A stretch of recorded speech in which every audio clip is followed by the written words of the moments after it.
The bell on the quiet isle was a dull thing, a battered cup of bronze that tolled like a heart too tired to keep good time.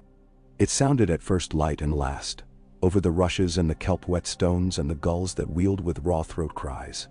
Some mornings it mingled with mist and the smell of salt, and the tolling seemed to drift out to sea and never come back. On those mornings, Sandor Clegane made less noise than usual. He rose from his pallet before the brothers, took the spade with its worn ash handle, and turned earth for a grave that was not yet needed, as if to prove the morning wrong. The isle had given him bread without question and water that tasted of iron and clay, and the elder brother had given him silence when he wanted it, and words when he could bear them. Days had a shape here. The sound of tide creep, the grain of wood between fingers, the clean ache of honest work. A man could hide inside that shape. He had done so. The hound had been blasphemy in this place, and he had let it die. But death never stayed buried for long. It came back light as gulls, heavy as the sea. It came in tidings and rumors borne across the river. And lately it had come in the mouths of pilgrims huddled at the ferry. Cold deeper than a man should feel, blue lights in the trees, tales of men who wore black and stood on ice to hold back night itself. Lies probably, but lies had a way of being built out of something true, and truth had a way of finding men who had sworn to nothing and nowhere. He had been content to dig, to carry, to keep his face turned away from fire. Yet in the late hours he found his hand closing around a handle that was not there, felt the weight of steel he had laid down. In the dreams the steel was always clean and did not stick in bone. It did not slip on blood. He would wake with his heart thudding, palm blistered from a spade's honest wood. He would listen to the bell. The elder brother watched him as men of peace watch a storm out at sea, without fear perhaps, but with attention. He said little.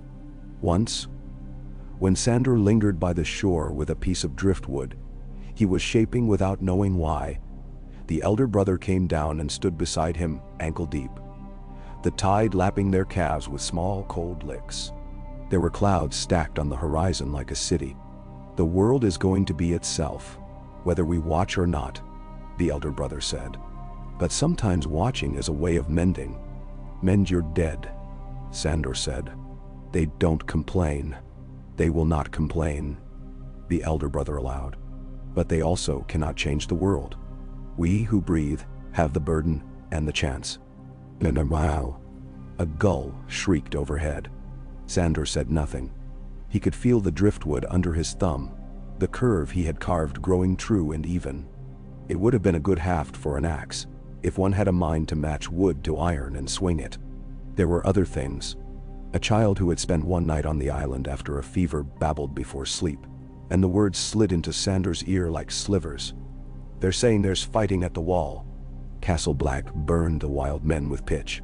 The child's mother looked over and clamped her hand on the boy's mouth, and when she saw Sandor watching, she flinched the way people flinched before dogs who did not wag their tails. He turned away. And then, a certain morning came down like a net. The fog had taken the shallows and braided itself around the reeds, so that the ferry boat floated on a road of smoke. Brothers were hauling it across with ropes, their sandals slipping blackened on the planks. A barge had come in during the night from the Green Fork, and it was laden with kegs and rumor. Men clustered around its steersman, hungry as crows. Lord Snow, the steersman said.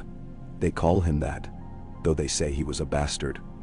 Killed 100 of the free folk with torches and oil. Says they're to come through the wall even. Madness. Madness is forgetting what season you live in, one of the boatmen said. I rode from Fairmarket and never felt summer once. The wind has an old man's hands. Stannis is there. Someone else put in, as if the name itself were iron. Burned 7 men for a calm sea and got one. He's brought knights to the ice, the daft bugger. Knights. A woman laughed. Hard. I've seen enough knights to salt a stew with. Let the crows have them. Sandor set his spade against the wall where the brothers kept tools and sacks, and he wiped his palms on his trousers. The elder brother was there before he had quite finished the gesture. The man's face was a plain of quiet, the way a field is quiet before seed or snow. "You've heard enough to call to your old self," he said, as if the words were a kind of absolution. "I see it on you. I hear enough to say men are fools." Sandor said. He had not meant to. He had meant to say nothing. But the words were out, and the bell tolled. And it sounded like a summons. "They are," the elder brother agreed mildly. "But some fools carry the rope that keeps another fool from slipping. I think you know it. When you carry our dead, you are not lifting them forever. There are burdens that only the living can lift." Sandor stared over the sand and the wrinkled skin of the river. He thought of wildfire coloring everything sickly green. He thought of a girl with a voice that could cut and a face like a fierce little blade, glaring at him across a candle. He thought of the larger shadow that had haunted him since he was a boy. The stink of cooked meat and the sound a man makes when he believes he is trapped in a fire and will be so forever. "Men in black," he said. "Knights in black is foolishness." The elder brother tilted his head. Perhaps a better sort of foolishness than most. The driftwood haft was under Sandor's arm. He had not realized he had taken it. "You've been waiting for me to go," he said. "I have been waiting for you to choose," the elder brother corrected. "Stay, and the earth will not be the worse for it. Go, and perhaps the world will be a little less worse in another way. I am not the one to measure that." They did not make a ceremony of it. The elder brother gave him a bundle wrapped in linen, and told him, as if it were a vow, that a man may be many things, and still keep to truth. Inside the bundle was a woolen shirt, and a pair of decent boots, and a black cloak that smelled faintly of lanolin and smoke. There was a short iron blade, not too sharp, meant for work. And there was a little loaf of barley bread, dense as a stone, that kept its warmth while he held it. He left at the turn of the tide. The ferryman took him across and set him on the far bank without remark beyond a nod that could mean good luck or good riddance. Sandor did not look back. He did not change his stride when the bell tolled behind him, though the sound made a hard knot in his throat for a few steps. A dog was nosing among the reeds where the mud gave way to the road, and when it saw him, it lifted its head and stilled, body taut with the consideration of fight or flight. "Go on," he told it. The dog flicked its ears and trotted off, as if the words had been a command it had always known. The riverlands were a bruise half-healed. There were fields where the oats had taken again, and children ran between the stooks with shrieks that sounded like gulls, and there were fields where the stubble was gray with ash, and the only movement was crows. The road made promises and then broke them. A stretch of paving stones set by men with patient hands in some other century. A trough of sucking mud with old blood dried in flakes along its edge like the leavings of a bad farmer's butcher block. He walked and did not take care to look harmless. Men who might have troubled a soft pilgrim counted his scars and his height and chose to trouble clouds instead. He spent one night beneath what had been a bridge and was now a rib cage of stone over a runnel of water that sounded too loud in the dark. He spent another in the loft of a barn where the smell of mouse droppings and old straw pulled at the threads of a memory he did not want. The stink of hay, the heat of a brazier lit for light and not for warmth, the shape of his brother's hand shoving his face into it. He woke with the black cloak wadded in his fists like something that had tried to smother him. He spread it out and smoothed it flat with his open palms. "You'll not be a banner," he said to it, and the sound of his own voice made him snort a laugh, startled and sour. At the inn at the crossroads, the signboard had been rehung, though the carving was still scorched at one corner, the maid's face as if the wind had taken it. A red-faced man with a bald patch pulled the ale and told him, with the particular relish some men found in telling tales that might be true, that a lord had been stabbed in the neck right there against the hearth, not 3 years gone. "The blood got in the mortar," the man said. "We'll have it with us until the whole damned inn falls down." "Better blood than wildfire," Sandor said without thinking. The man heard him and frowned, trying to remember where he had set those two words together before. Sandor turned his shoulder and took his ale to a table in the corner, where he could sit with his back to the wall and watch the door. There were 2 men in half armor, their gorgets rusty where they touched old sweat. They wore no colors a man might name. Between them sat a boy with cuffs made of cheap fox fur sewn on crooked. He was all angles and tentative boldness. He had the look of a squire into whose ears lies had been poured like honey and then hardened. The men were talking about the wall. Men always talked about things they had never seen as if they had built them. "They take anyone, you know," one of the half-armored men said to the boy. "Thieves, rapers, kingslayers. A good way to keep a head on your neck if you've mucked in the wrong yard. They say you even get a feather bed." "A straw," the other corrected, wise and scornful. "And your cock cut off." The boy flush-paled and laughed too loud to show he wasn't afraid.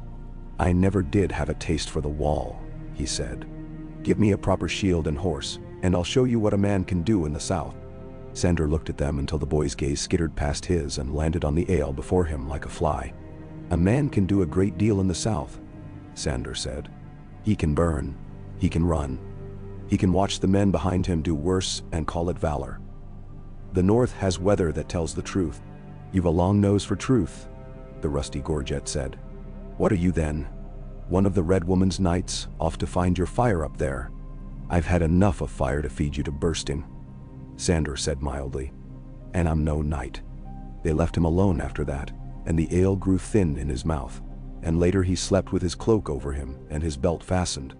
He dreamed of a wall so high it had a sky of its own.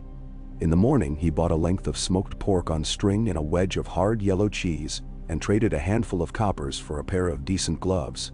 He did not look at the smithy next door, though he could hear the song of a hammer and the soft pant of the bellows.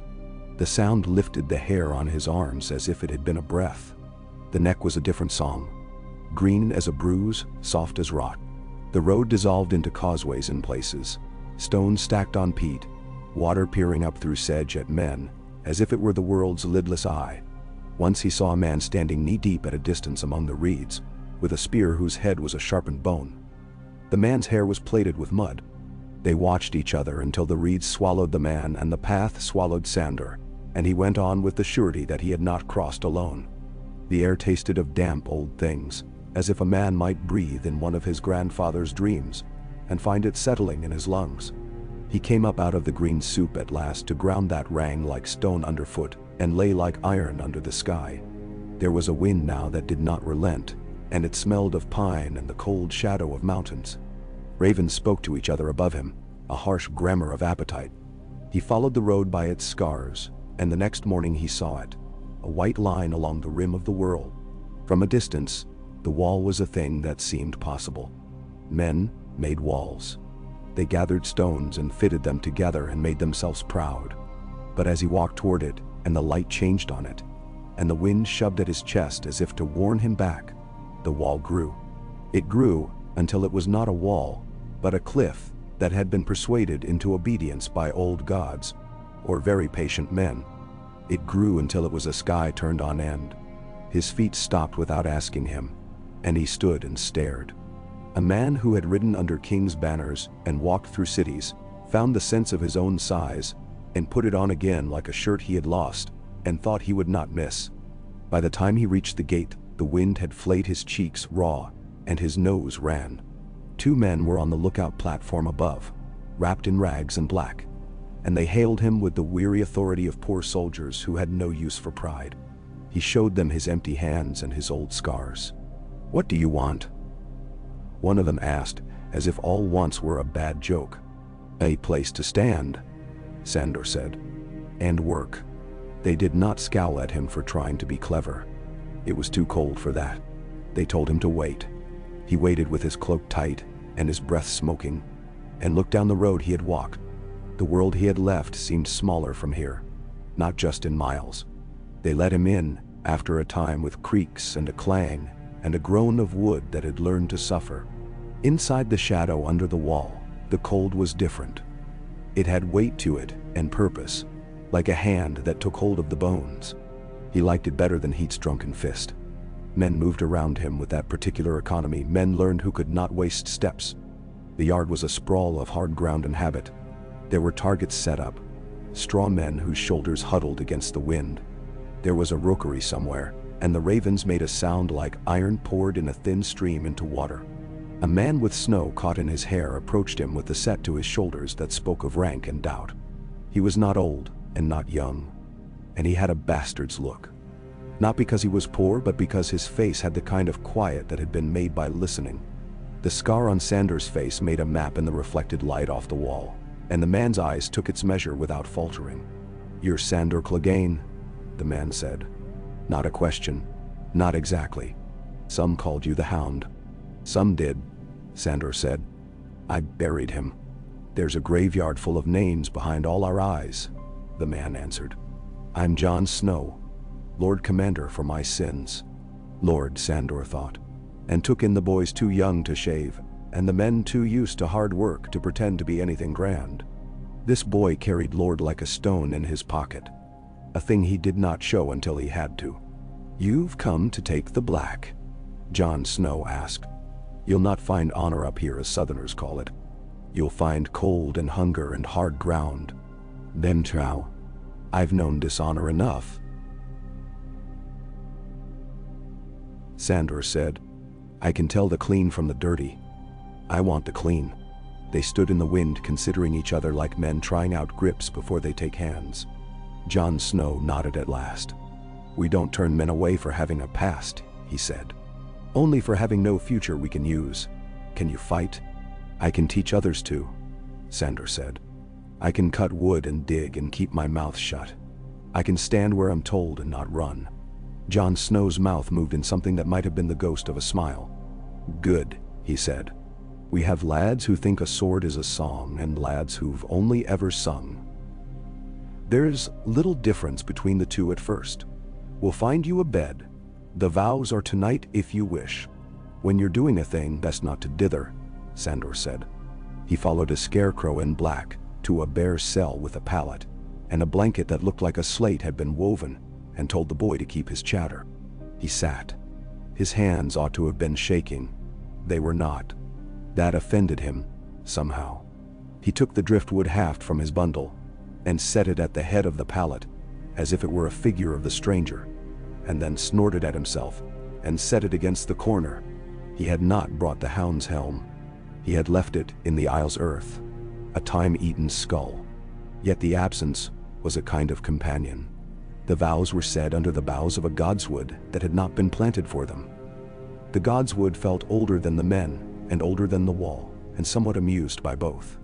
The heart tree's face was a thing a child would carve into bark with a stolen knife. Simple and terrible because of it. Its red eyes watched them. The night watched them harder. Sandor stood with his feet planted and the black cloak around his shoulders and tried to remember prayers he had not spoken even as a boy. He had spat on knighthood and begged drink from kings and threatened gods. It would be a stupid joke if he could not find words here. When the words came, they were not the sevens. They were old and plain and had been said in other throats so many times they had worn down to bone. They did not promise glory or even comfort. They promised standing and staying and being a line between everything and everything else.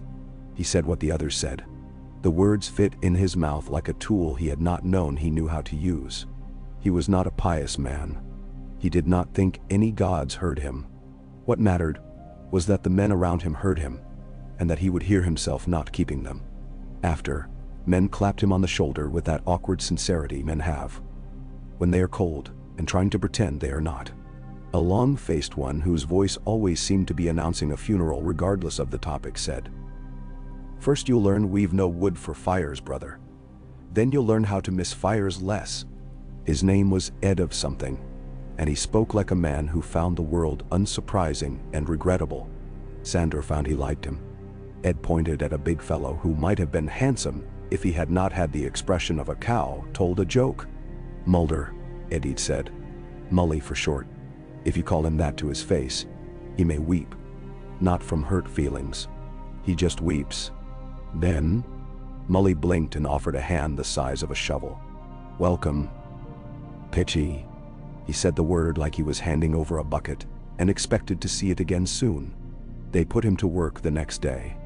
The next day turned into 2, and then a week, and then 3. And in that time, the shape of his days returned, but blacker and cleaner, and less forgiving. He rose before the gray bit fully, and did not wait for bells. In the yard, he took hold of boys who had put their swords where a wrist's strength would never hold, and placed their hands until the bones made sense. He beat the swagger out of a few and tried to beat cunning into others. He did not shout more than he had to. He had been shouted at enough for 10 lifetimes. A sword is not a song, he told them. You are not supposed to bleed in time to it. Sir, one of the new ones said on the second morning. Innocence bright as snot. Sir Clegane. Don't sir me, Sandor said without heat. No sirs here. Put your feet under you like you have a waist and get your shield up. The boy blushed and raised his shield, and took a blow on it that made his teeth shiver and his eyes shine. He grinned since he had not died. That grin would have to be beaten down as well. Brother, the boy said. Brother, daughter. The first time someone called him that in passing, he felt something snag low in his sternum. He had been called worse by better men, and better by worse. Brother was work. Brother was duty. Brother meant if you broke more than yourself. He began to take the training yard and make it smaller. He drew lines in the dirt with a boot heel, and kept his lads within them, until they learned to find the world in small spaces. There's no room to be pretty, he said. You'll save your life with an ugly step and an uglier shove. Learn to make your feet lie less. They learned. Some of them did. Some of them would never learn. They would die polishing a fantasy of how they looked holding a sword. He thought of the Kingsguard in their white cloaks, shining as if that ever mattered in the dark. He thought of men who called themselves knight, because another man had tapped their shoulders with iron and said so. And he felt a contempt without heat, a contempt like cold iron. You want honor, he told his boys. Hold the line. That's your honor. Hold. D. Benderuaus. They began to come to him without being told. A hard-eyed crow from Eastwatch who had grown up on decks and swore at the wind because it worked for free. A rangy lad from White Harbor with hands quick and understanding. 2 Crannog men with reeds in their hair and a way of standing like men who are used to ground giving way under them. He did not turn any of them out. He made them stand together and made them feel the weight of each other's breath and the press of each other's shields. They disliked it at first. They did not like to be that close. Then they learned that close was the difference between cold and colder, and what lay in the space between. In evenings, the cold came up between the boards of the hall, like a polite guest, and sat with them. Men cupped hands over tin cups and let thin stews pretend to be thicker by swallowing them slow. Stannis men ate apart, in a well-mannered way that said they did not hold the others unclean, and would never say so. Sandor watched them with a particular itch under his skin that came on him in the presence of knights. Melisandre walked among them sometimes, her red silk like a coal, her hair a statement. Men looked up at her the way men look at fire, wanting and wary both. Sandor kept his eyes and his hands away. If he must share breath with flame, he would do it in the forge where iron explained itself as it was struck. He found his way to the forge late on a day when he had broken 3 lances, that he did not call lances, because the wall had little use for horsemen. But that would teach a boy with a spear what weight looks like when it arrives. The forge had been Donal Noy's once, and though the man was gone, his presence lingered in tools placed where a hand would find them without looking, and in an order that did not announce itself, but could be leaned upon. The heat puffed at Sandor's face, and for a heartbeat his guts went to water, and he stood with his palms on the lintel, while the past tried to make sense of itself inside him. He pushed off it. He went inside. The blacksmith was a boy, and then the boy was a man when he looked up. Because he had a scar down the side of his face that said someone else had tried to decide what he would look like and had not finished. We've little coal, he said as greeting, and less good iron. I've little patience for pretty work, Sandor answered. He took a bar in his hand and felt its weight in bones. I want edges for training, notches that teach, rounds that bruise and don't break. Bruising I can do, the smith said. He had a soft Wintertown accent, round as the vowels he was coaxing from the iron. You're Clegane? He nodded. The boy did not flinch as men sometimes did when the scar caught light. That was a kindness, though not meant as one. Sandor held the iron steady while the hammer found it, and felt in the shock up his arm a language he had not spoken in too long, shaping stubbornness, telling it to be useful. Heat breathed on his cheek, and he did not vomit. He sweat. He blinked. His hands remembered work that did not require a name shouted 3 times before men bowed. When the blade was dull and clumsy and perfect for what he wanted, he plunged it hissing in the bucket, and smelled steam and the ghost of meat, and did not break. "Good," he said, hoarse. He scrubbed his forearm across his brow and left a smear of soot. He felt light, as if the cold had gotten inside him and made a home. "Good," the boy echoed, pleased as a man can be when something honest has happened. He wiped his hands on his apron. "If you'll be bruising, lads, tell me which so I can see to splints.ki." "Tell yourself," Sandor said. "You'll be there to watch how your work lands." So the smith came to the yard as well, and men followed iron. Sandor began to say the same things in the same order until the words were simple enough to fit between breaths. He did not call them a code. He did not trust codes. But he told them, "You keep your word. You do not prey on the weak, because the weak are your line from the side you're not looking at. You control your fear so your brother can control his. You don't take what you can't carry for a mile in the snow. You put your body between the thing that wants and the thing that can be taken. You are not pretty. You are not songs. You are walls with hearts beating in them. Learn the beat. Hold it." Men. Word went out from the yard because words always do. Some snorted. Some rolled their eyes. It would be a season before anyone called them the hounds in jest, and another before the name sat easy on shoulders and meant something different than it had in the South. Sandor did not carve anything on a plank and post it in a hall. He set men in lines and made them hold until their legs shook and their teeth set, and he told them they had held. And he did it again. He spoke less to Jon Snow than he had thought he would. The Lord Commander's days were full. Men came to him with needs, and with arguments dressed as needs, and he bent himself to the windbreak like a man setting his shoulder to a stubborn wheel. Still, sometimes in the early morning when the sky had a sickly yellow band at its rib, and the ravens were arguing over something invisible, they found themselves walking the same path. Jon Snow asked him once, "What would you change if you were me?" "I'm not you," Sandor said. And the boy, no, the man, gave the smallest crack of a smile for the plainness of it. "You want an answer anyway? Teach lads what a shield is for before a sword. And make your honor something that can be carried in a sack. Don't rape isn't honor. It's not being swine. Honor is what you do when you're hungry and cold, and someone weaker than you is in the way." Jon Snow was quiet. His eyes went to the wall like a habit. He said, "I want this to mean something more than punishment." "It already means more," Sandor said. "It means night doesn't drown every last thing." Men needed a word for that, and picked honor and then ruined it. But the thing under the word is still there. Your lads will find it, or they won't. I can help their hands find it. The rest is on you. "I'll take that," Jon said, and they went on. Stannis watched the yard one morning with a look on his hard face like a carpenter appraising a beam. He stood with one glove tucked under his arm and the other hand clenching and unclenching. "You make them into soldiers," he said to Sandor when Ed called a halt, because men's arms had begun to wobble like reeds. Stannis' jaw ground at the word soldiers, as if it tasted like compromise.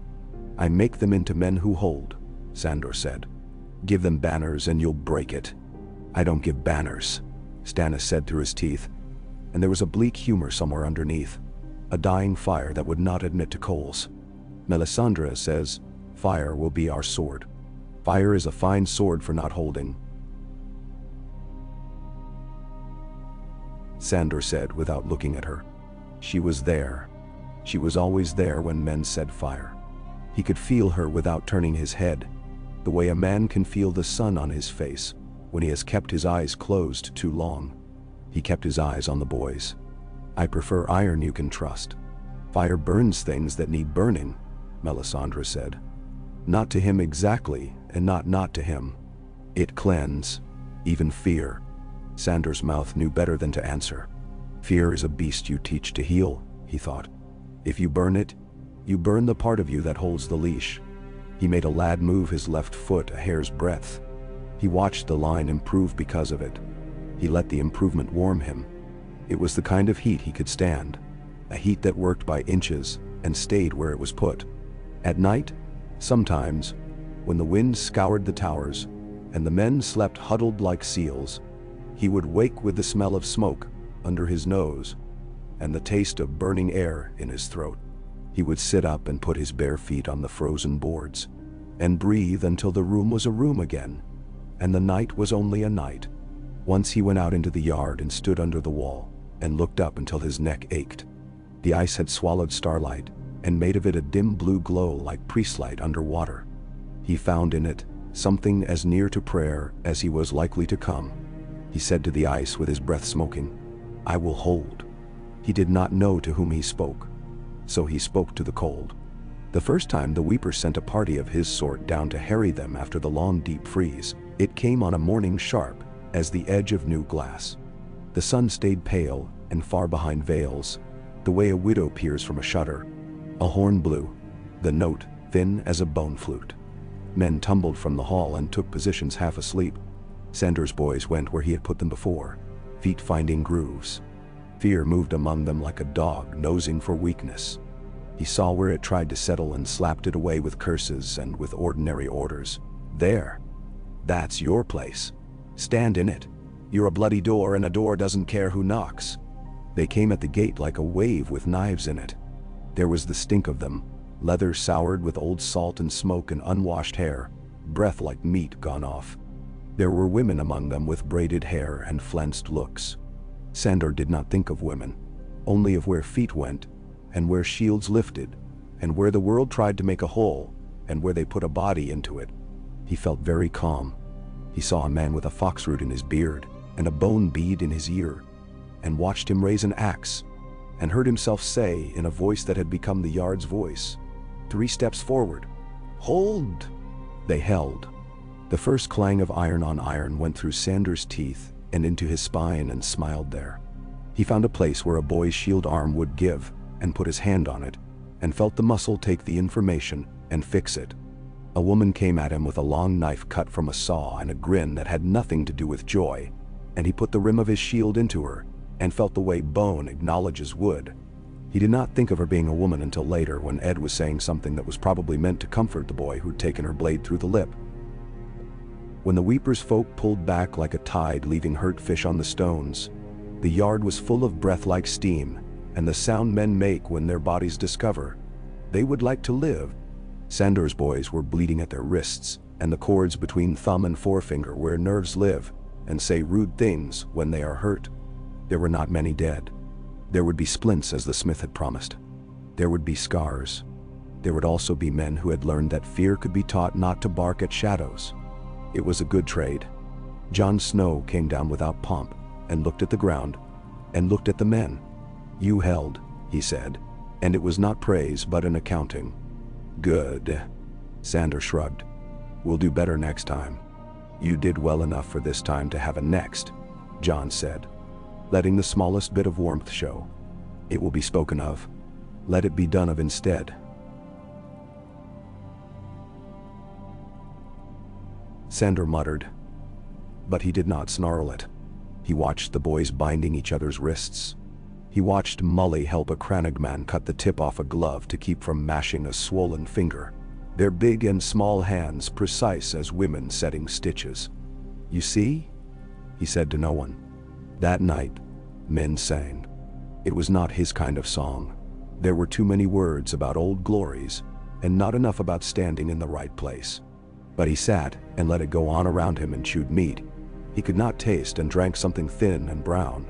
Ed sat down beside him with the smell of cold air clinging to him like another cloak. "You'll make decent men out of them yet," Ed said. "Poor bastards.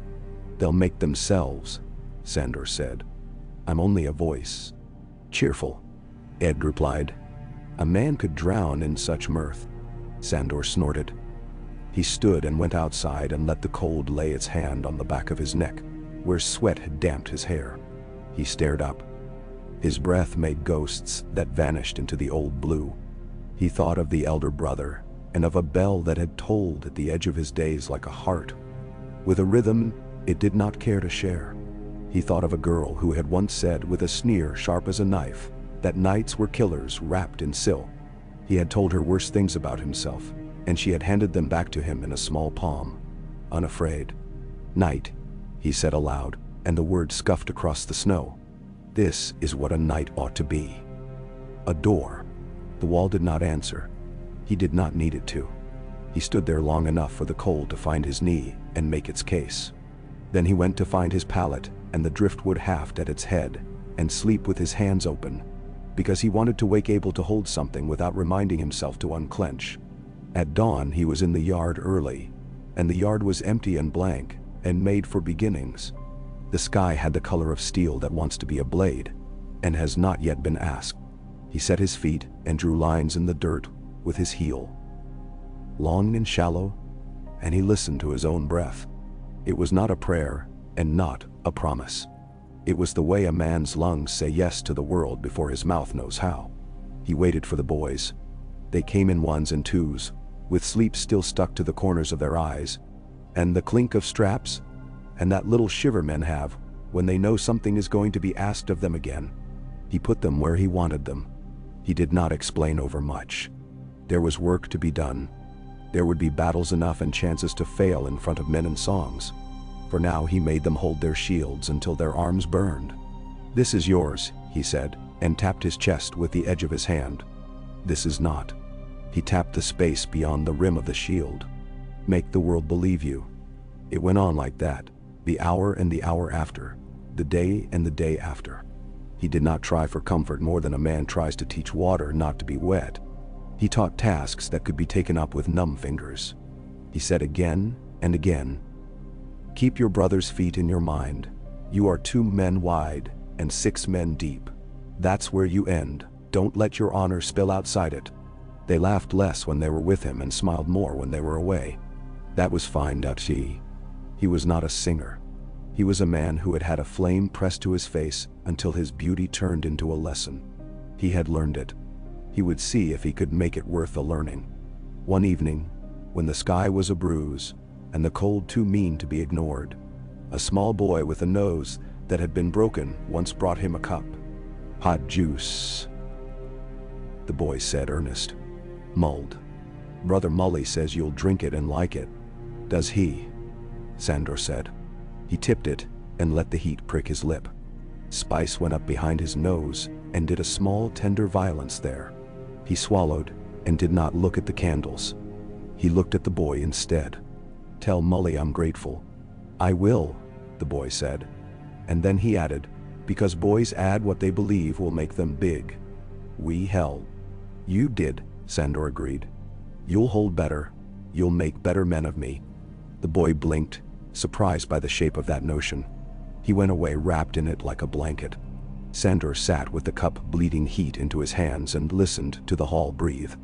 He could have left the island and gone anywhere. He could have drifted until his bones grew light from lack of use.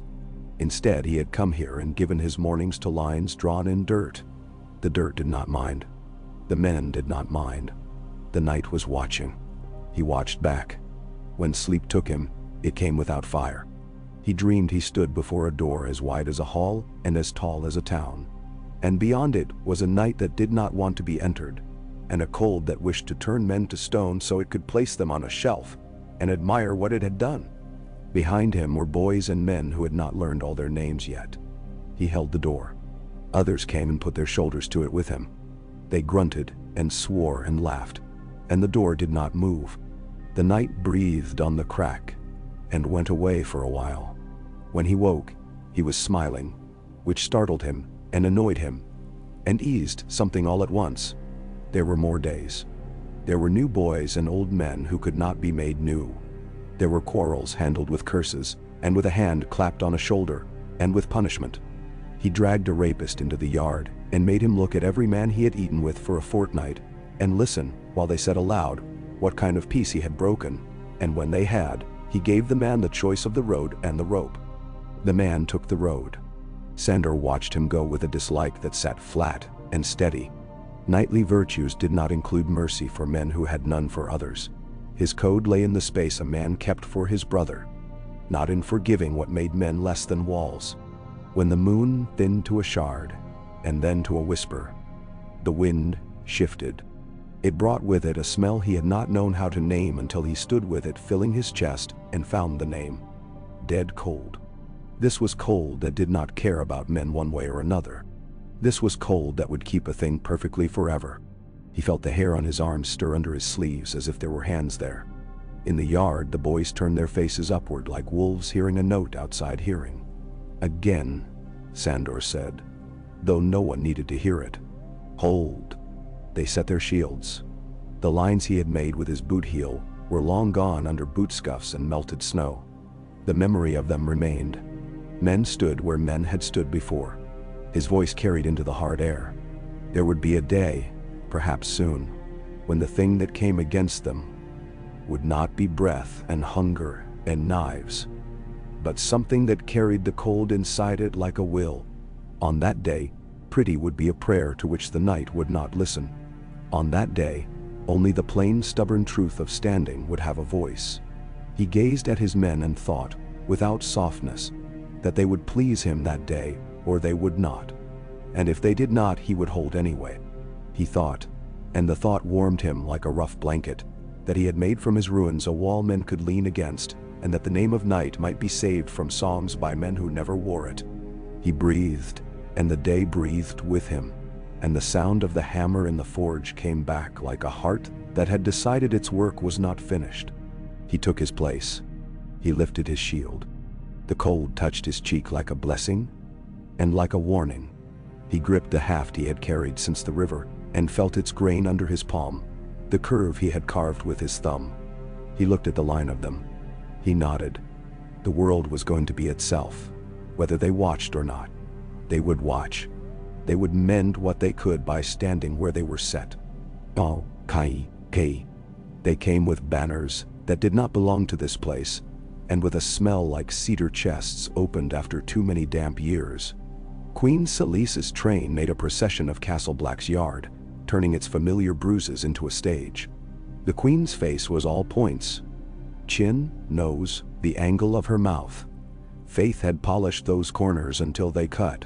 Her men wore their painted stags and flames like arguments on their surcoats, and went about with the offended carefulness of Southerners who dislike the cold and would never admit it could make a difference. Patchface capered before the little princess and jingled when he moved and jingled when he did not. He had bells stitched everywhere, as if a man could be sewn back to sense with enough sound. Sandor stood with his boys and watched without saying a word. Salice's glance slid past him like light on ice. He had known that look. Noble women looked through him unless they were frightened, and then they looked at him as at a dog that might bite the hand raised to ward it off. The princess did not look through anyone. Her gaze came to rest on things and stayed, small and grave. The grayscale had left its print on her cheek, a map of some blasted coast. She held herself like a thoughtful sparrow trying not to look cold for its mother's sake. "Sir," Patchface sang as he danced a little pattern beside her. Sir Door, don't let it blow. Don't let it blow." Then he stopped abruptly and stared straight through Sandor, his eyes gone as flat as polished wood. Under the sea, the doors are all open. The fish swim through and forget which side is which. "Patch," a woman's voice said in impatient warning. The queen's. She did not like nonsense that did not come with an explanation from fire. "Mind yourself." Shireen's mouth tightened as if she were holding back a defense she knew would not be welcome. She glanced at Sandor, at the rough-hewn driftwood haft he still liked to carry in his hand between tasks, at the lines he had drawn again that morning in the hard-packed earth. Men were filing in for the noon instruction, those who were free of other duties, those he had claimed in the name of holding. The girl watched the way he sorted them with the point of his chin. She lifted her small hand, almost, and then not, as if she had been about to wave. "You train them like knights," Salice said when Melisandre's scarlet trailed to her side.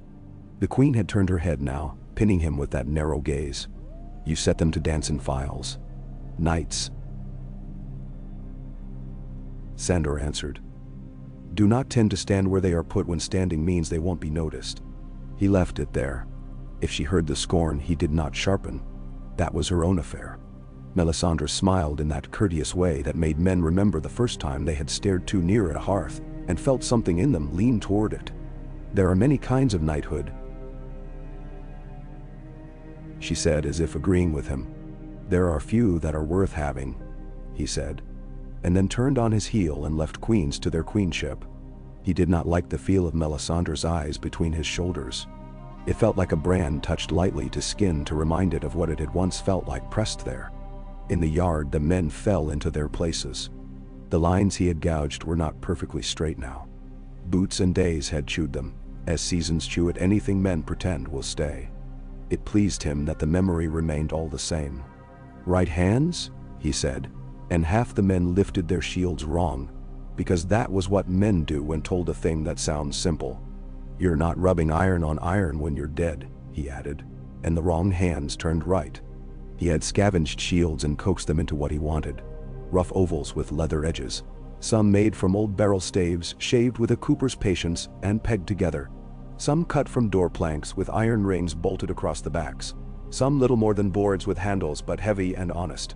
In the forge he had shown the smith how to set a strap wide enough to distribute weight without biting into the swell of forearm muscle, and the boy had nodded and cut old harness to obey. Up, he said, and the line came up like a wall built at slightly different times.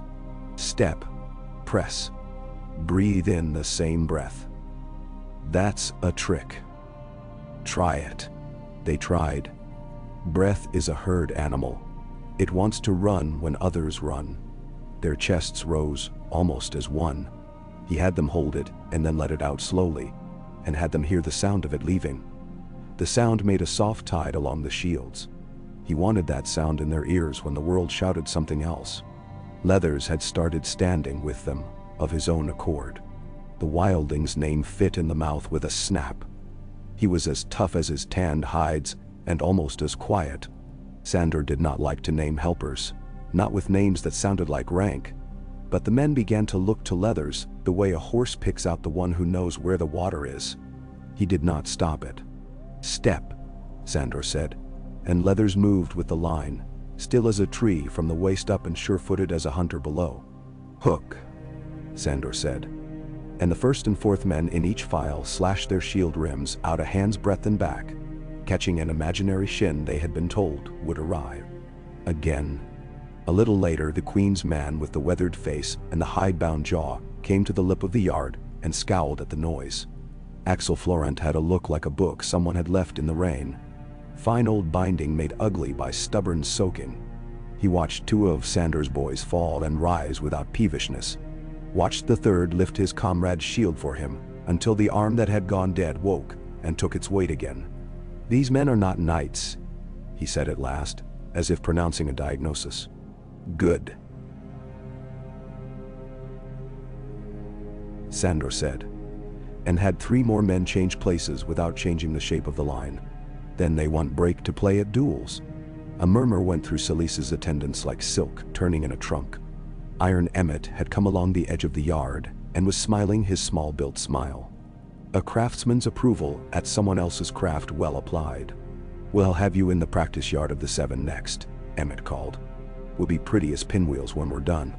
Go polish your pins, Sandor told him, and the men laughed with the relief that lives in good mockery.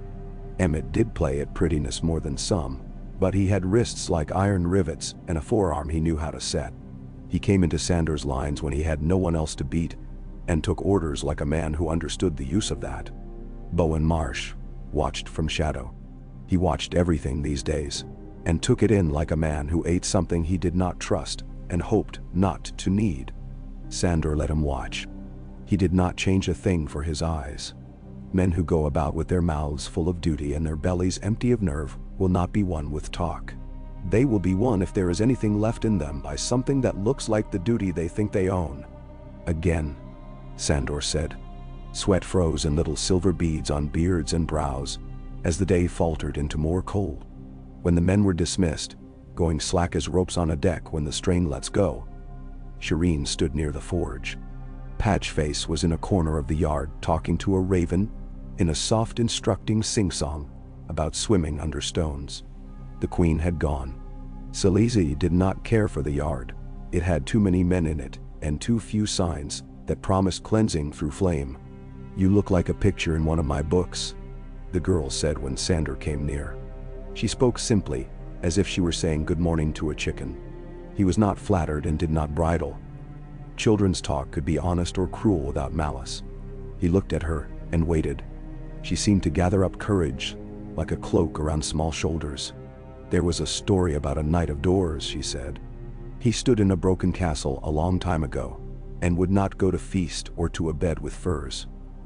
Only stood so that the wind could not blow on a candle a woman held. If the candle went out, a sickness would come again. They called him the door. He died later. He died standing up." "Bam? A fine story," Sandor said. "And what did he get?" she thought. "A mention," she said, solemn. "And an engraving. The lines were very fine." He grunted. The wind had teeth in it today. It bit. An engraving is more than most men get. He did not ask her why she had told him. He had heard a girl make her own little oath by giving someone the picture she carried in her head, and asking silently if he would dare to be a poor version of it. "Go indoors," he added. "There's less of you for the cold to eat." She gave him the smallest smile, shy as the first lick of flame from kindling, and went. Patchface turned in a circle and chanted softly. "Doors and floors, yore and more. Under the snows, the dead fish snore." Sandor left him to his bells and went to the forge, where heat did not feel like a mouth, or not entirely. He worked with the smith to lash iron rings across the widest boards. He had learned from a man in King's Landing once who had made pavises for a Bravosi sellsword company and taught him that wood needed iron like bone needs tendon. He had learned from a sellsword in the Riverlands that men who had never known formation could be taught it with weight and a chant and the habit of the same step. He had learned from a giant in a courtyard with colored windows that the prettiest sword was a story men told about themselves while they died. He fit all that into bolts and leather straps. The boy hammered. The hammer sang its reasonable song. He liked the sound of it so much that later, in the dark, when the old smell rose, obeying no hand, and the wall of his cell bent like skin under heat, he closed his eyes and listened for the hammer instead of for the breath of fire, and found unexpectedly that he could. Tormund came up from the haunted woods on a wind raw enough to cut men's lips, ahead of a river of his own. The wall spouted its ravens and horns to mark him and his folk, and the deal the Lord Commander had made for men who would not starve on the wrong side of a simple line. Tormund had a laugh like a bear finding fish. It rolled out of him and skidded across the snow in great waves to where men who had never heard it almost smiled without meaning to. He took one look at Sandor and said in delight, "A dog in black. I thought you'd be dead." "Not for lack of trying," Sandor said. He took the measure of the man. The steel of Tormund was in his eyes, not his belt. The belt held knives, the eyes held insistence. Tormund jabbed a thumb at the men with him, the grim ones with old scars and the boys with new ones. "These will stand where you put 'em," Tormund promised, wholly unbothered by the fact that he lied. "They'll shit where you tell 'em to, and not break wind without the Lord Crow says so." "That would be a pity," AD said behind Sandor. "The line of us who survived the smell will miss them." "Talet," Tormund said, delighted. "You've the look of a man with a sour skin and a sweet heart. Come here and kiss me." "Another time," AD said. "When I'm dead."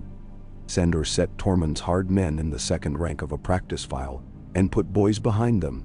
He did not trust not to run. He did not tell them to be brothers. He told them to listen to back and breath. "You too," he said, pointing at a spear carrier with a broken ear from Eastwatch and a crow picker with a weasel's face from beyond the wall. "You don't need to like each other. You need to like your feet in the same place." They learn to move together in the way men do who believe there will be meat because of it. At first, the wildlings angled out from the men to their sides, instinctively wanting space. It took days to press them in until their shoulders made a line that would not break to let fear through. Fear loves space. Fear hates company. He told them that, and Leathers told them again with his quiet body. Tormund stood and jeered and praised in equal measure, both loud. The laugh helped. If men who prided themselves on not kneeling could laugh while learning, they would not think they had been so far. John came to watch sometimes in the hour when the light burned blue along the ice. He stood with his hands under his armpits and his hair already gathering frost like a young tree. When he spoke, it was as if he were talking to himself and the air both. "I want them to be one thing, Sandor. They're one thing right now," Sandor said. "Hungry and likely to be dead if anyone clever takes advantage of it. You'd make them one thing later then. A wall. That's just hunger taught to stay." He did not ask John for what. John carried his own for what like a second cloak. It dragged at him. A man could lean his hand on it sometimes without asking and find his balance. On a day when the wind came from the north and sounded like iron scraped on stone, Lord Godry Faring asked for a demonstration. He said it like a king ordering a song. "I would see what use there is," he told John, loud enough for men who had already used it to hear. His beard was red as a wound and bristled, even when he was still. He had put men to the torch at Queen Salisa's command, and had declared them cleansed, and pretended to be content. Sandor knew the look of men who took their contentment like medicine, and tried not to spit it out. "A ring then," John said carefully, and Sandor knew he did not want this, and also knew he would not turn it aside. Posters and songs and pomp were not the boy's instinct, but he knew the uses of showing. Men like Godry would not be argued with. They would be given something to set their eyes on while other work was done. "Ring." Sandor agreed, mildly. He cut a circle in the yard with a staff. "This for you." He gave Godry one of the round shields with its iron ring and handed him a blunted blade from the rack. "No swords. You can have your sword if you take mine from me." Godry's mouth stretched. He came in quick. He had size, and a strong arm, and the shamelessness of men who have never been told that a thing is beneath them. He battered at the shield like a smith at an anvil. Sandor let him hit, and let the weight come down his bone and into the ground. It was not grace. It was trade. Iron for earth. Godry swung again, high where men love to strike because they think their swings look fine there. Sandor stepped into him a hand's breadth and lifted the rim and turned his body slightly. And the big man's own blow ran along the curve and slid back and almost took his own ear. Godry stepped away with an outraged snort, more offended than afraid. "You'll be wanting a new way," Sandor told him. "Would you like me to show you another?" He did not wait for an answer. He pushed. It looked like nothing. He put a boot's width of space between the steps, then took the space away, and Godry's feet pretended the ground had tipped. The red-bearded man had that brief eyes-wide look of a fellow modestly stepping off a pier, and only then considering water. Sandor's round shield kissed his chest hard. Not a blow. A statement. Godry went over and fetched up on his back with a noise that was not wholly dignified. There was a rattle of pleased breath from those who knew him too well, followed by a careful silence for those who thought they should pretend not to be pleased. Salise scowled. Axel Florent looked offended for his cousin's sake, and in general. Melisandre had a small smile, that same candle playing about her mouth. Godry hauled himself up, redder with cold and fury. Sandor let him come again, and took him again, and gave him back to the ground.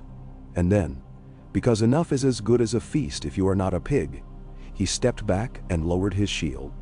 "A ring," he repeated, and put the round down on the lines he had drawn and left it there. "All we need. We'll take our food inside it if you like. We'll sleep in it. Put 3 men together and make it 5. Make it 10. Make it 100. You want to understand? Stand in it? You want to stand in it? You want to stand in it? You move like the man beside you is your bed and your bread. You lift his shield when his hand dies, and he lifts yours when yours does. And you don't stop to tell a tale about." Godry's breath steamed. He looked at John and then at the men watching, and because Stannis Court made a religion of endurance, and he had a certain brute sense, he laughed and clapped the snow from his back with 2 big hands. "You do not fight like a knight, Clegane," he said. "I do, if I must," Sandor answered. "And when I must, there'll be no ring." The first ranging he took out under Jon's hand was not deep. Jon was sending men to Hardhome in boats, and by dreams, and by hope. The ravens brought news written in a mirthless style by Cotter Pike. of a shore taken over by dead things that did not tire, and mothers who would send their children to sea on barrels, if it meant they'd breathe one more day.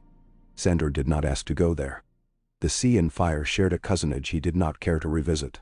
But the woods near the Bridge of Skulls had turned up 3 separate gleamings at night, and twice the watchfires had burned cold blue at the edge for a heartbeat, and then gone to embers like a laugh had been blown across them.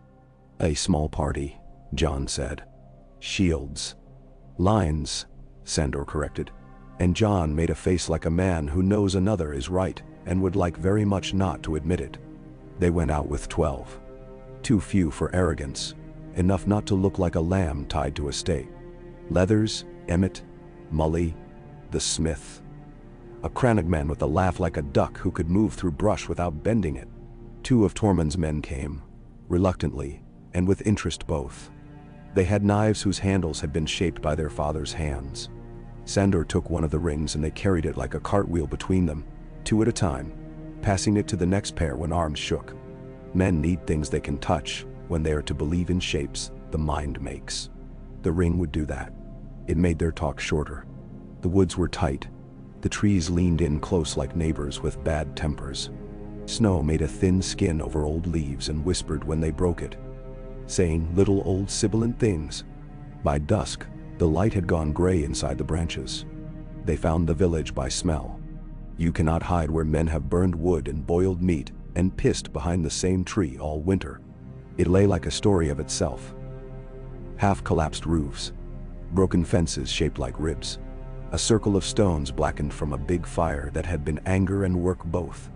It was not empty. That was the first thing. It was not occupied either in the way men occupy, talking and swearing and stamping their feet. The feeling came in the teeth first, like grit. Then the air tightened. The air does that when there is something in it that is not for living men. Sandor had sometimes felt it near fire, just before it blew back and changed direction with a mind of its own. He felt it now and braced without thinking. Shield up, his body already the door before he knew to tell it. They came like bad memory, not like men. That is the truth of them. Men come like weather, with signs, with the give and take of wind and air, with a little mercy sometimes, and a little foolishness. These were a hard rule. They made no sound. They did not waste motion. 3 of them had eyes that didn't know how to stop. It is a sickening thing to see eyes know only forward. One had most of an arm, and no hand, and still used what he had like it, had always been meant to hold a hatchet right there at the wrist. They moved out of the trees together with a dreadful tidiness, and then did not break when they met the men in black. That was the worst. The meeting that was not a meeting. Ring, Sandor said. And the ring went down on the churned snow like a wheel set for mending. Leathers took the 12 o'clock and Emmett the 9 and Mully the 3 and Sandor 6. The others filled between. The first white hit Emmett's shield and crawled up it like a rat goes up a wall, and might have been over if Mully's big hand had not reached and wrapped around its ankle and pulled in a quick, ugly movement. The leg came off at the knee with a dry little sound like sticks breaking. The white hit the ground and tried to stand on the thought of its leg. Emmett's blunted sword smashed its jaw, and its head turned all the way around and kept looking at him with the wrong side of its face forward. Leathers did not make a sound at all. His knife slid under the ear of a man who had been a man until snow fell on him, and then he broke the neck and did it again when it forgot to know what broken meant. Hold, Sandor said. Hold. His voice found that place it had found in the yard and unrolled there without hurry. Fear hates lines, and it hates slow voices. A creature that had once been a woman hit the edge of his shield and tried to pour over it like water. He let her flow and turned and let her fall and stamped the thing's head down with his heel. It felt like putting out a lamp. He did not let himself think of that. Emmett's breath came like bellows, regular. The smith swore softly through his teeth every time he made a stroke. He counted. 1, 1, 1 Dartine. Counting keeps a man from thinking about the story he might be in.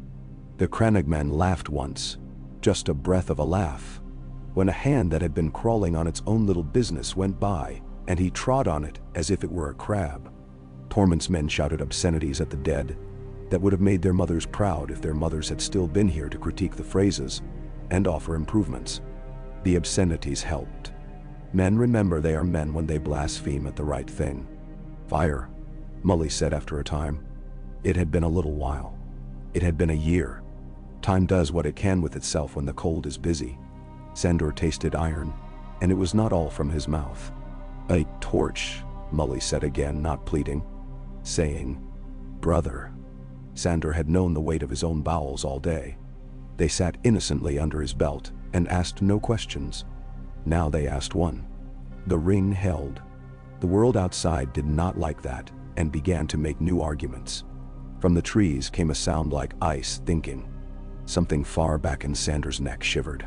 He had put men between himself and fire for a long time, and here he was between men and the need for it. "Leathers," he said, and the word was easier than the thought. Leathers took a strip of tarred rag from his pack and a stub of pitch-washed brand they kept for sticky tasks.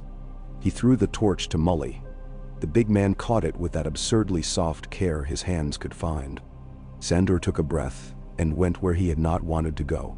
He struck the brand and missed, and struck again, and the spark took like a rude joke shared and then agreed upon. Flame licked the cloth, and he wanted to dig under the snow and hide his face in the old earth. He held the brand until it steadied, and then he passed it to Mully, and he did not drop it. The ring held. The ring breathed. The fire went around once like a crown, and the dead did not like it. They skittered back and hissed, and it was the first sound they had made, and it was an offense. "Push," Sandor said. 2 steps. Then stop. They pushed with their shields, and that was a different thing than with hands. Shields are fists with memory. The rune the whites had made for themselves to be dreadful and shrank. One reached out and took hold of the ring, and its fingers froze there and cracked when Mully kicked the ring loose. "Stop," Sandor said. "Hold." When the last of them was scattered beyond meaning, and the ring's edges were bitten and red and splintered, they stood a long time breathing. Breath made ghosts, and ghosts vanished. Sandor's hands stung. He looked down and saw where he had gripped the brand and how close it had come, and that made him shake in a way he hadn't while the things were trying to climb into his face. He closed his eyes briefly. It needed doing. He told whatever in him had started to speak. It needed doing, and I did it. That quieted it, because that was language it recognized. The world had taught him that language with a hot iron when he was a boy.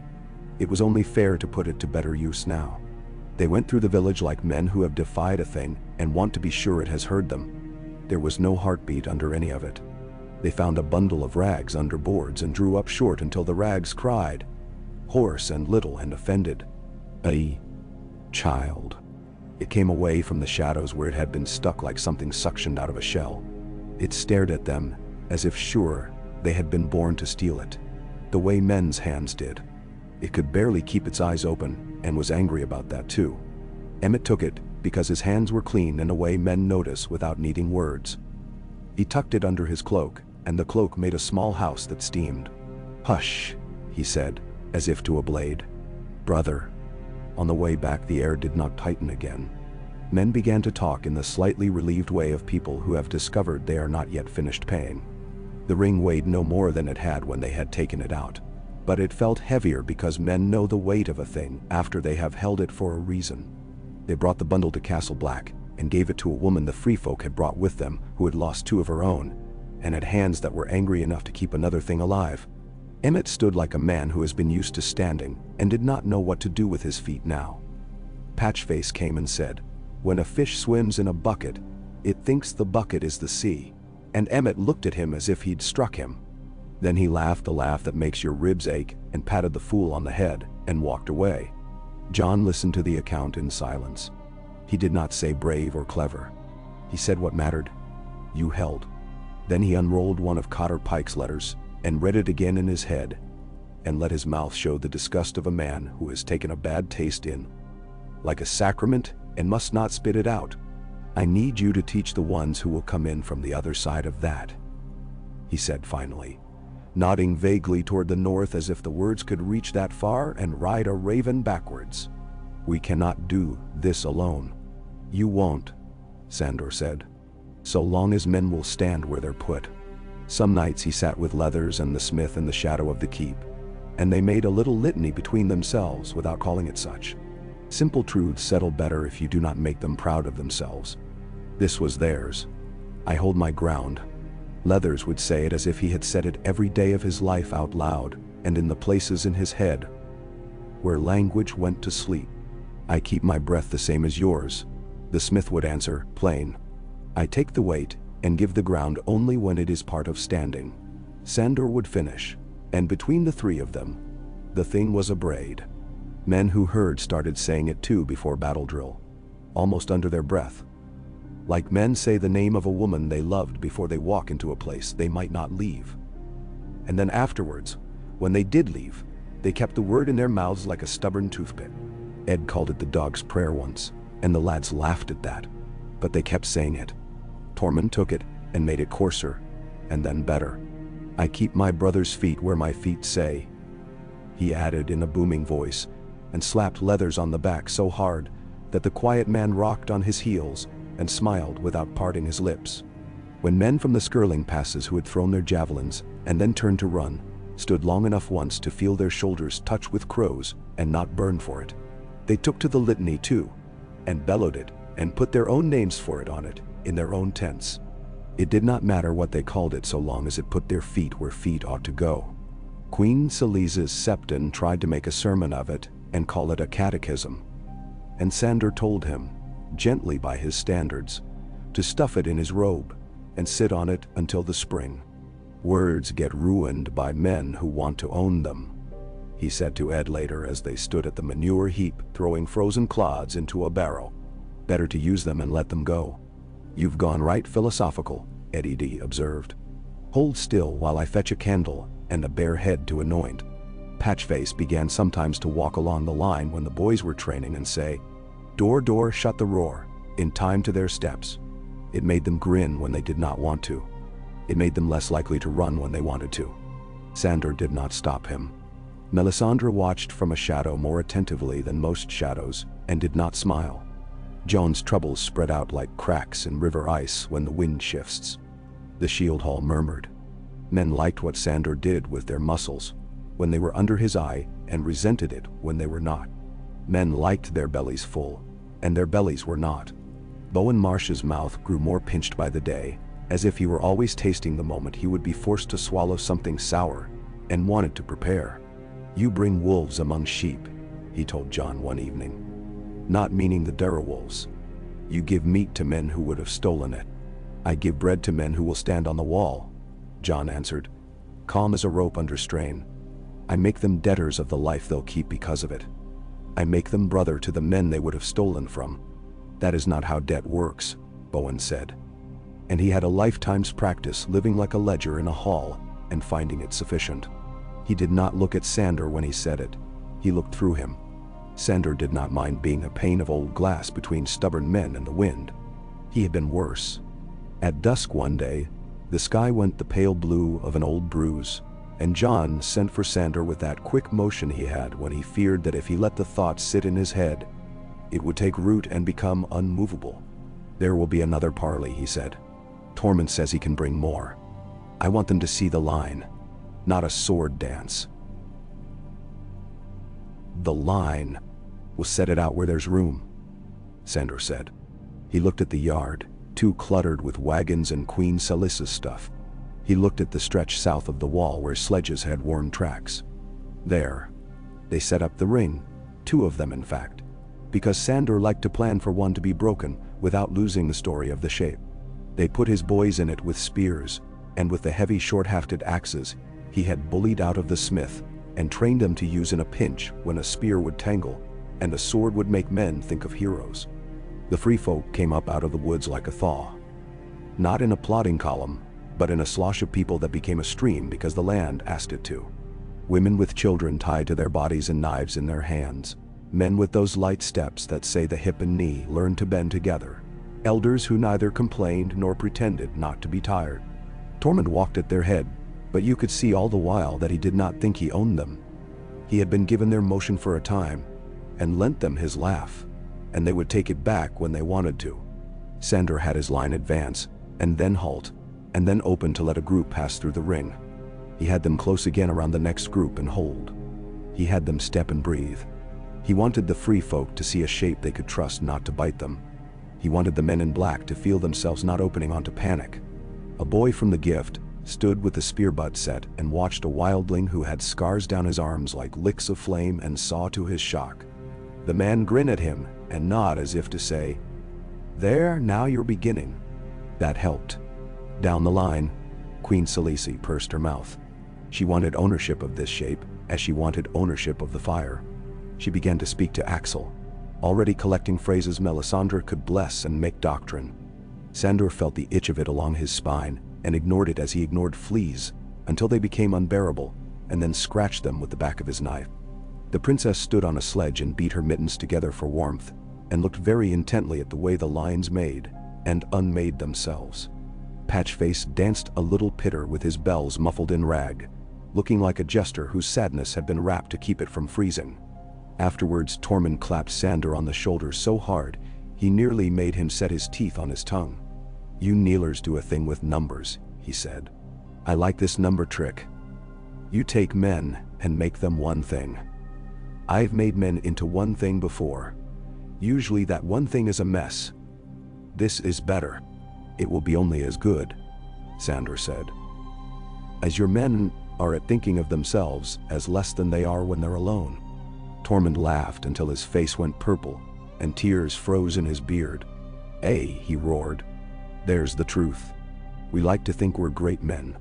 Turns out, maybe being less makes you more. I'll tell them that, and they'll call me a fool. And then they'll try it and be surprised." Bendersi. He did. They were. It worked. Not all at once, and not without backsliding. Pride is a stubborn horse. But the free folk who stayed found they liked the feeling of back upon a thing that wouldn't move, and of knowing where a brother's foot would land without looking. They liked not dying more than they liked the bite of the old hatred. And so they made a new habit. It was not love. Love could come later or not at all. It was a held breath. That was enough. Winter slid its long gray knives around the keep and sharpened them on any exposed skin. Men wrapped their hands and feet and still lost parts they had assumed belonged to them simply because they had been born with them. Sandor kept his men moving so they would not go brittle from too much sitting.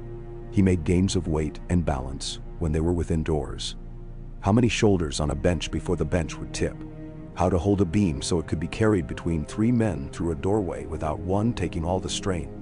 If you teach a man to think of the world as a thing to be moved together even when no one calls it a charge, you have saved him a half-dozen silly deaths in battle. He put the boys who liked to posture at one end of the beam and gave the other end to men who had a way with vegetables and stew. He watched the surprise implement itself in the posture and go away. At the forge, the smith made him a thing he wanted without knowing he had wanted it. A hook set into the rim of the ring, a dull curved lip that could be used to catch a shin or a heel or a bit of clothing. It was nothing, just an intentional roughness. And he loved it immediately. The world slides if you give it nothing to take hold of. The line cannot always be smooth. He told the boy so, and the boy looked at him with that glow men get when work has made another man say a real word of praise. Outside the wall came a night when the cold crept down and lay over the camp like a second sky. Sandor came awake hard, as if the cold had pinched his ear and told him a rude joke. He listened. The yard breathed. The barracks creaked. Far out beyond the forest lip, there was a sound like bells heard under ice. Not music, not quite. He swung his legs out of bed and put his feet on boards that stabbed like teeth. The driftwood haft lay where he had left it. He touched it, as a man touches a luck that he pretends not to believe in. On the parapet, the night had turned thin blue where it piled against the wall. Ghost stood on the ice with his fur thick and luminous, and his eyes like the last bit of murder in a dying fire. He did not move except for his breath, which did not smoke. Sandor stood with his hands on the ice-slick parapet stones and stared at the dark. From within it came a little movement like the telling of a thing too terrible for words. It did not come closer. It did not go away.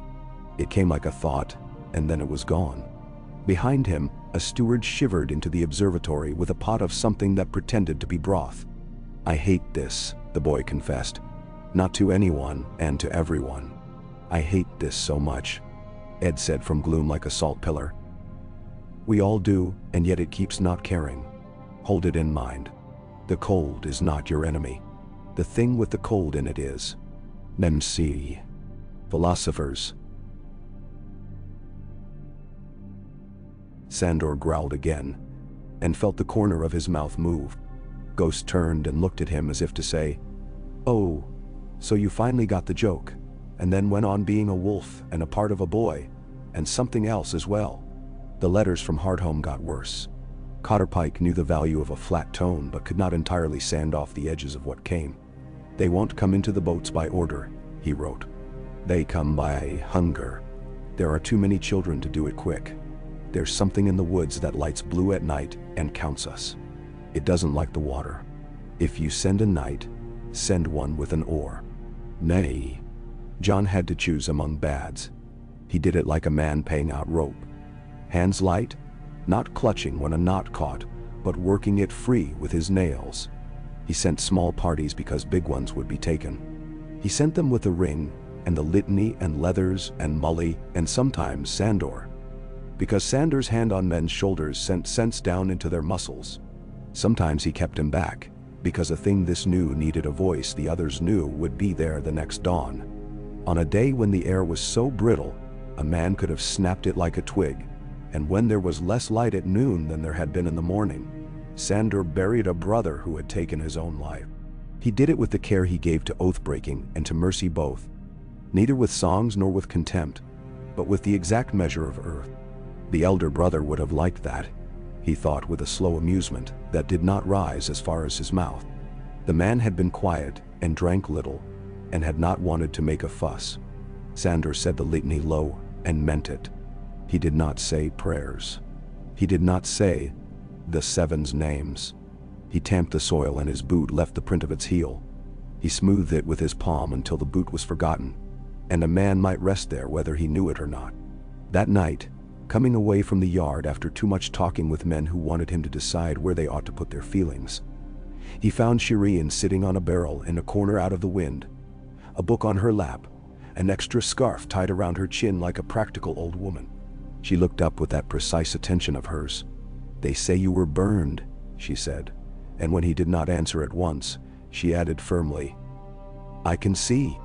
They say," he admitted, and because she was a child, and because the truth lay over them like the cold, he said, "It makes a man want to use tools that don't need fire to teach what they teach, like doors." She said. He snorted. "Like doors." She closed her book with a small slap, as if she had made a decision. "I asked Mother if I could say the words." She said, "The ones you teach, because I will hold too. I hold my ground. I keep my breath the same as yours. I take the weight and give the ground only when it is part of standing." She spoke them crisp as new snow. Mother said that is not a prayer of the true God. I said it is a thing you say to yourself when you are afraid so that you can do something. She said, that is what prayers are. She was angry. Queens are often angry, Sandor said, and did not smile. Say them then, but say them for the man beside you when you can. I will.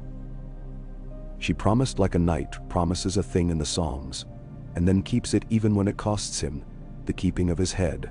Is it a knight's prayer? It is a door's prayer, he said, and went away before he had to watch the look that would come onto her face when she realized that the two might be the same in a better world. There were more raids at dawn. The Weeper sent little sets of men to test where the watch tested itself. Now they found themselves up against a different thing than they had known. A small party came in knives low and bent like cats and found the line. They hit and ran and came again and did less well.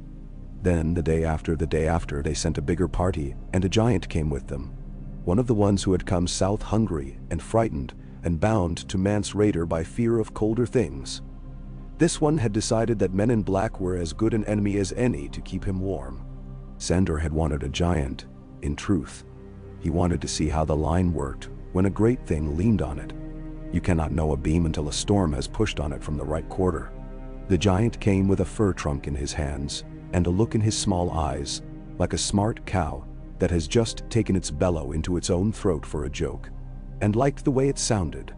"There," Sandor said, and the ring opened, and then closed again around where he had put the giant's ankles, without the giant quite seeing how it had happened. The fur came down at an angle he had not considered he might be asked to use. His wrists said rude things to his brain and let go in the second before bone would break. He stumbled. Men can stumble too if they think only of what is in their hands, and not of what is under their feet. 7 men at the ring took the weight of him with their shields, and the hook bit his shin, and a man from the gift with the good enough name that says a clan understands its proper place kicked his ankle the right way, and the giant went down on one knee, and the world went with him.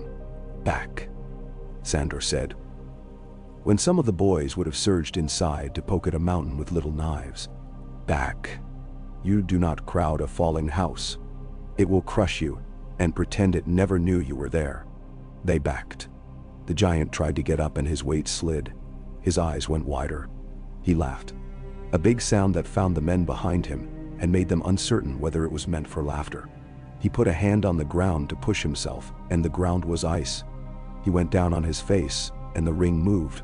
Just a hair, just enough to let him strike without men taking the whole of it. Then the ring pressed again, and if he had not understood before, he understood now.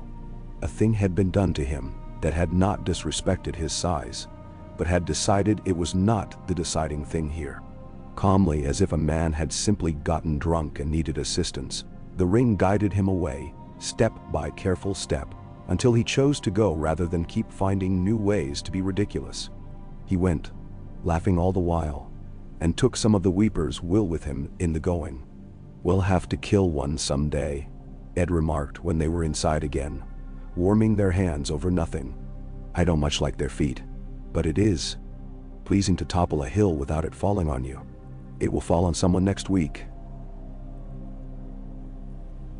Sandor predicted. "That's the way of hills. We'll set more hooks."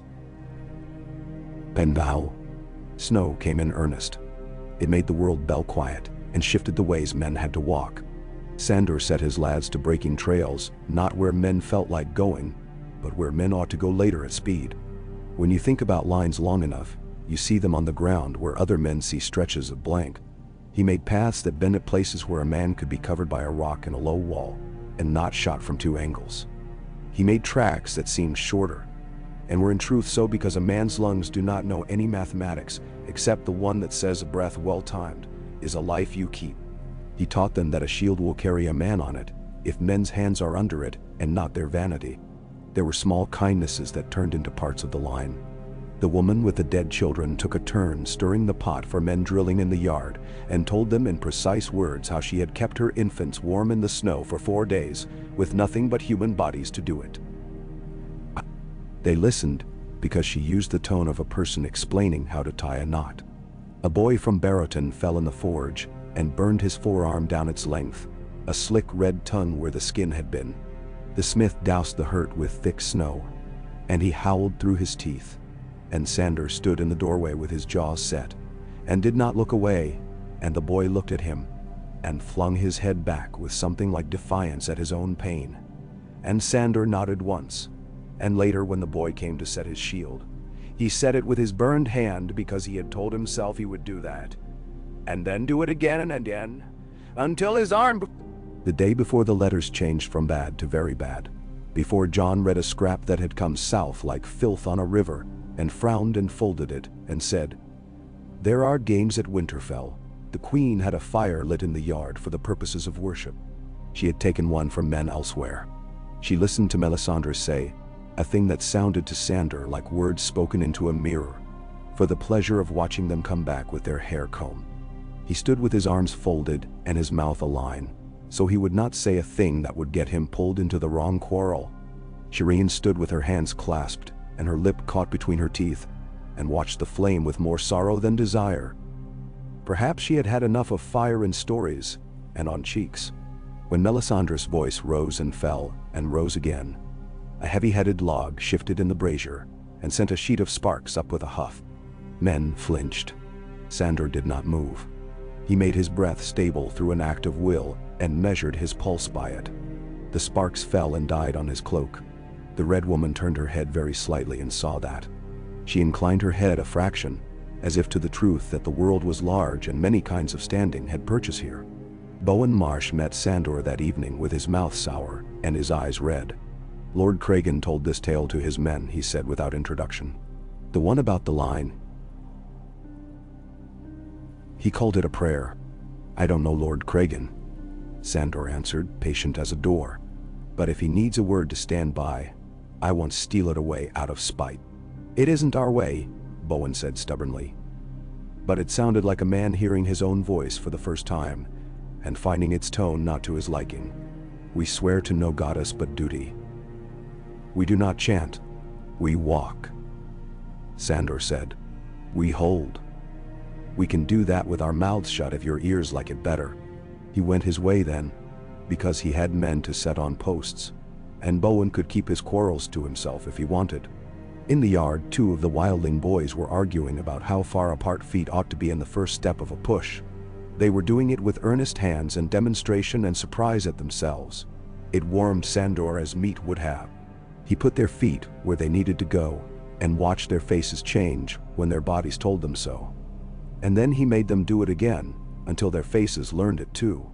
That night, after John had read the scrap, and the air around him had gotten that dangerous stillness it got, when he was considering a road on which he would not turn aside, Sandor lay awake and listened to the wind. It had a new word in it. It was an old word with a new edge. He could not hear the letters, because wind writes without letters. He heard the cut of it, the angle it had decided to take. He put his hand up and touched the driftwood haft, and felt once more the curve he had made under his thumb, and that held his thumb now. The bell in the quiet aisle had a sound. It was not this sound, but this one told all the same. He said, very softly, so as not to wake himself too much. I hold my ground. I keep my breath the same as yours. I take the weight, and I give the ground only when it is part of standing. He did not know whether he spoke to himself or to the night. He did not know it mattered. The news that came south from Winterfell was not news and was. There was a bride and a bastardy and a burning and a boast. There was a pink letter later with meat in it that was half lies and half bait. Men who had thought themselves about hunger now found they had to be hungry for the right thing. John had a look like a knife left out in the cold until it grew too brittle to be safely used. He gathered men in the shield hall, and they shouted, and he said, I am going to ride, and some cheered, and some did not, and some went away to write letters with knives in them. Sandor did not cheer. It was not his habit. He stood near a pillar and watched and thought that lines fray when a new pull appears on them, and that was simply what was happening here. Later he found Leathers in the yard teaching a boy how to lift a shield without making his shoulder an invitation, and he took his place beside him as if that had been the plan all along. Keep the breath, he said. The boy tried. He would keep trying, because boys who are told the truth in small bites sometimes do so, as if the truth were a crust that had to be gnawed. Ed came and leaned on the ring and watched John make his preparations with that expression like the world had found a fresh method for being itself, and had chosen today to try it. This is the part, Eddie D. observed bleakly, where the songs grow new verses, and someone makes a mistake that seems clever at the time. Leave him to his verse, Sandor said. He remembered a child with a candle in a book engraving. He remembered a girl with a mouth like a thin blade who had once wanted to be a knight and had had no use for the word, and every use for what the thing under it might have been. We keep the line. He set men at the gate and on the walkways, and at the places in the snow he had chosen because his feet told him that men would come from there if they came. He made the litany again and listened to it, said back to him, and heard where it broke, and mended it, and did not tell the men he had done so, because men like to think they hold themselves. He stood with them long after midnight and watched the world breathe. When at last he lay on his pallet, his scars complaining about the cold, and his knees making the case for a softer life with all the eloquence of old bone, he thought of the elder brother on his island, and the way the fog made a road for the ferry and a wall for other men. He thought of how you choose what to stand in front of, and sometimes the choice is made for you by the season and the news and the size of your hands. He thought of the round ring with its cut lip, and the way it had turned one giant into something that could be shifted without men dying to make the point. He thought of Shireen speaking the proper words like a small bell with a crack in it that rings true anyway. He fell asleep in those thoughts and did not dream. Or if he did, the dream was only this: that he stood before a door and it did not move, and the night respected it the way a wolf respects a bigger wolf, and went away to find a different house to blow down. The dream might have been a lie. The night would come back, and it would want the same answer again. He would give it. That was the whole of his vow. When you scraped the songs off it. Morning made the ice pink for a quarter hour, and then forgot and turned it iron. His men were already in the yard when he got there. Some yawning, some stamping, one whistling a tune that must have been meant for a warmer place and had lost its way and come to the wall by mistake. He drew his lines again with the heel of his boot, shallow and plain, and then he scuffed 2 of them out with his toe. The men looked at him. Sometimes the doors where you didn't plan, he said. Stand anyway. He set them where they did not want to stand and watched them learn how to make a shape where no line had told them one ought to be. That is the work. Not to hold only when the grooves are marked, but to hold when the cold has taken the marks back for itself. The cold will keep wanting. The world will keep being itself. He put his back under the day and set his hands, and when Tormund's laugh rolled across the yard, and Ed's remark fell like a snowclod, and the smith's hammer chimed, he felt the ordinary blessedness that comes in the middle of a long job, when you are too busy to be anything but the man doing it. Toward noon a horn blew twice, and a messenger stumbled into the yard with his breath trying to get away from him and a rag of paper flapping between his fingers. Men turned. John had gone. It was too soon for him to come back. It was too late for any harmless news. The messenger held out the scrap like a snake he had been told was not poisonous, and only now discovered he did not believe it. From Eastwatch, he said. From Pike. Sandor folded the note into his belt unopened. There were eyes everywhere. He did not like words that gathered crowds before they had been shaped into orders. We'll read it in the hall, he said. You, he added to Leathers and Emmett and Mully, and the 2 wildling men who had learned to keep their shoulders square to other men's shoulders without thinking about what their fathers would say. With me. He looked at his boys, and at the ring, and at the lines he had drawn, and the 2 he had scuffed out, and he nodded at them, like a man nods to a dog, that will do as it is told, only because it loves you. Hold, he said, and the word went out again. Not a prayer, not a law, but the only honest thing a man can say to the thing that wants to take the place where he stands. He walked toward the hall with the men he had, and the news he did not yet know, and the day came along like a big wagon behind them, creaking and full.